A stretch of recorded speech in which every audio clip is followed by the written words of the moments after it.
Welcome back to Spectrum on Radio 1. Tonight our topic, 2 days to the polls. What are the chances of the contenders after a hectic campaign process? What are the political parties doing to ensure a free and fair process? Our guests tonight, Mr. Kenneth Kakande, Deputy Spokesman for the Democratic Party, also Member of Parliament, candidate for Nakawa, not far from Kampala. We also have Mr. Sadam Gayira, Spokesman for the People's Progressive Party. We expected someone from the NRM. We invited them. They said they would come. They changed their mind at the end. You'll be able to call in and ask questions or send text messages to 7197. Type the word Spectrum message and send it to 7197. Mr. Kakande, we've not seen a lot of violence in this election. That shows that politics has matured in Uganda, doesn't it? No, it doesn't. It was all about strategy. And there's one thing my friend said is that these days the international community is very keen on the way African dictators conduct themselves. And because of that pressure, they're shifting. The focus remains the same. Intention remains the same. The end result remains the same. But the approach is changing. Yes. That's why you see there is a seemingly peaceful campaign. Yes. Secondly, what do you mean seemingly? You can't fake peace. I mean, you cannot pretend you're calm. There's absence of violence. Yes.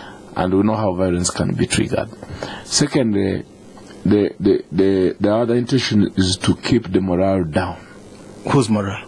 The people's morale. What do you mean? When you don't raise the morale of the people, yes, then the turnout comes down. And when the turnout is down, the government benefits, the NRM party. How does it benefit? Because for them, they don't depend on people. Oh. They depend on the rigging machine. That's a very big statement. Let's come back to you, Mr. Gayira. How can Uganda's politics be improved? We must, I think, bring back the essence of leadership on track.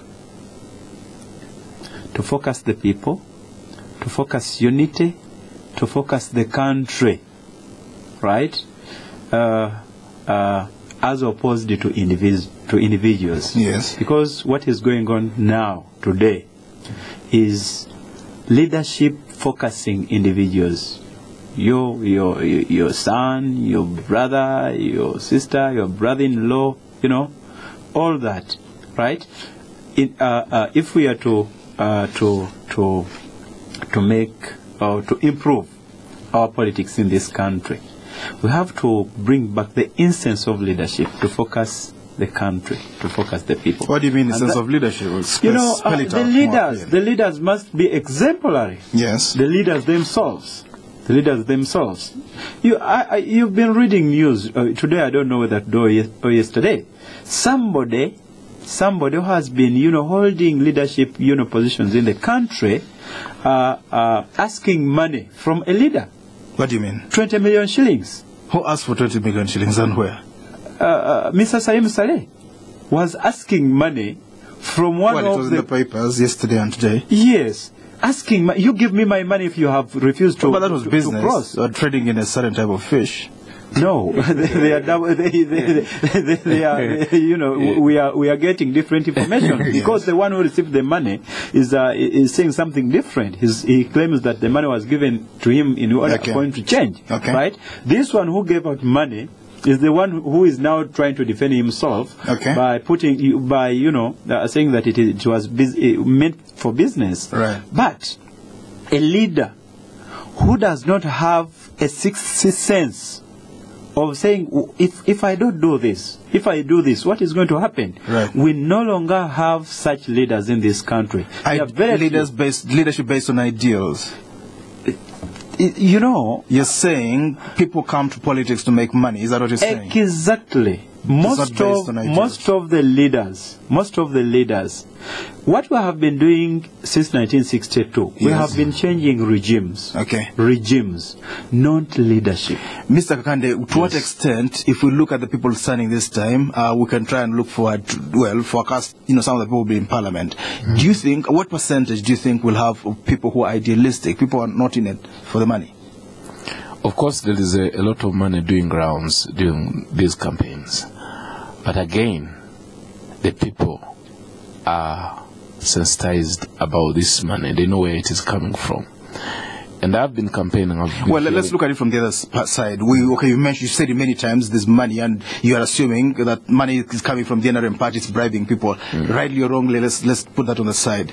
Assume that is true, and I'm not saying it's true. There are people who have their own money and coming into this campaign.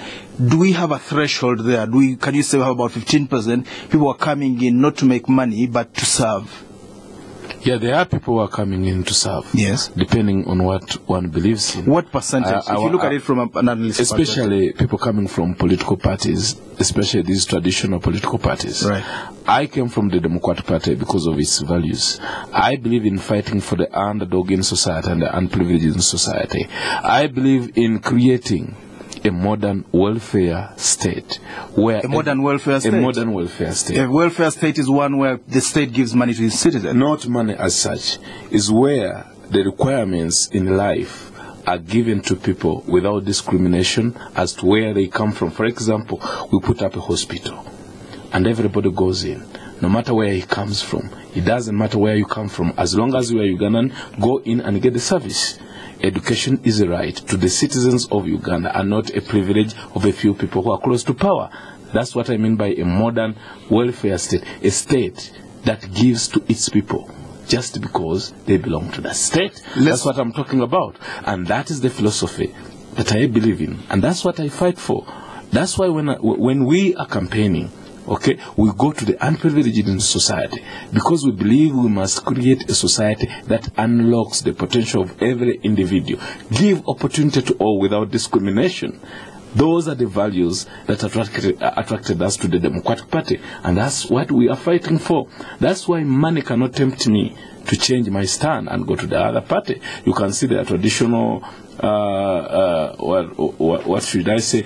There are people who today belong to this party, tomorrow to the other party, the other day to the other party, even when the ideological inclination of this party is directly opposite to this one. Right. When the president came in, he came from the left of the school of thought, right, in the way we should. He was a leftist. Yeah, he was a leftist. Yes. But today is an extreme right winger. I mean, you cannot. Well, that is debatable. He might not be an extreme right winger. I see him as an. He's not an extreme. He was a Marxist. He's not, an idealist. I see him. It depends to the policy. He's a reformed Marxist. Yeah, no, not a reformed Marxist. Because if you see, for example, if you are from the left, when you move towards the center, you can say a center-left person. Yes. Yeah, he's not a center-left person. He's a person from the right who is worshipping all the policies of the World Bank, capitalist policies, which exploit the ordinary person without caring about what is going to happen tomorrow, as long as the interests of the fat class in society are protected. Edmond, maybe before you come in very briefly, how long do you think it's going to take us to get to a position where people come into politics to serve? People who have made their money, and I'm going to drop some names, people like Singh Katongole, people like Dr. Ian Clark, who have their money, who are not really looking at the salary. How long will it take us for people like James Mulwana to want to come into politics? If we clean politics and it becomes fairly clean, I don't mean to say 100% clean because you can never get it. Right. But where it is fairly clean and people come to politics because of what they believe in, to influence policy, right, to influence decision making. Right. If we reach that level, and there is no violence about it, then we will see people like Katongole you've been talking about, maybe Mulwana, because Katongole is in it, people like Mulwana, people like Wavamono. And when they know that if I support this party, the URA is not going to be at my doorstep tomorrow. Yes. That's when we will have such people in politics. And that's what we aspire for. You think it will happen 5-10 years from now? We shall have people like Mulwana. We have to fight for it. We have to fight for it, and I think we can have it. Mr. Gayira, let's talk about something else before we invite the callers. I just wanted to differ just a bit with my colleague. Yes. I cannot believe that all the people in the opposition parties are idealistic. No. Yes. In fact, I can say that the biggest portion, biggest number. What do you mean? Is it because some of them have crossed towards the end secretaries general? There are those who are genuine. There are those who are genuine. Or they see the light towards the end of the election. The small Let's get this very clearly. A small party has its structures, and towards the end of the election, they begin to cross to another party. Yes. For example, those ones. They are crossing because of ideals? No, because of money. They are even those who remain in their own parties, who are not genuine, right? And the biggest percentage in opposition parties are not genuine. So we have a very, very big, long journey to go in order to bring about, the politics, the essence of leadership, which focuses the country, which focuses, the people, right? We criticize movement. At times we fail to look to also dig down into our houses, right? So we have an obligation as leaders who are realistic, who are genuine, to bring about genuine leadership, genuine politics. Those businessmen he's talking about, most of them are behind movement. They go at night, they put their money. Right? Yes. They are not supposed to wait until that politics is restored in the country. They have to participate. But that could be opportunistic, because the parties in power, they support it, so they don't. Don't you see now? Right. But if we are to realize what we are chasing for, right? Even those business people must participate. In transforming the politics of our country. Because of the time, let's talk about the power of incumbency. How can we derogate? How can we water that down so it doesn't influence politics as we move toward that ideal? Everywhere, even in Western world, the incumbents have an upper hand during campaigns. How can we water it down in our case? It is the will. There must be a political will by the incumbents themselves. All right. This is Spectrum on Radio 1. You can call in now.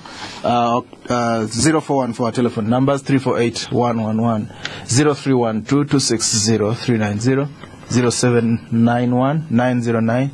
0791-909-909. We know that some of you are traveling to go and vote in your birthplaces. Yes, Spectrum, hello? Yeah, good evening, Spectrum. Yes, your name, my friend. Yeah, Edmond, Jimmy is the name here. Thanks for the guest in the studio.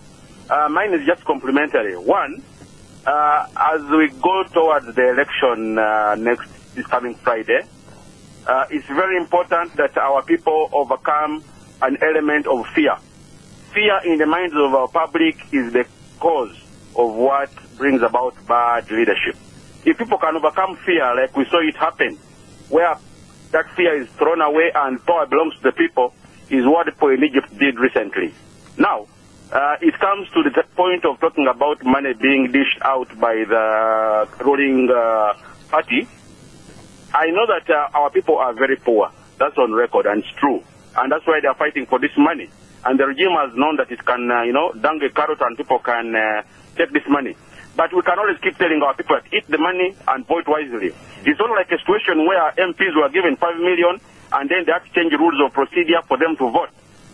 Somebody had to make sure that everybody who was eating the 5 million is voting a certain way. So our peasants and the weak-minded persons can know that they can vote in secrecy. That should be a very fundamental thing to tell our people.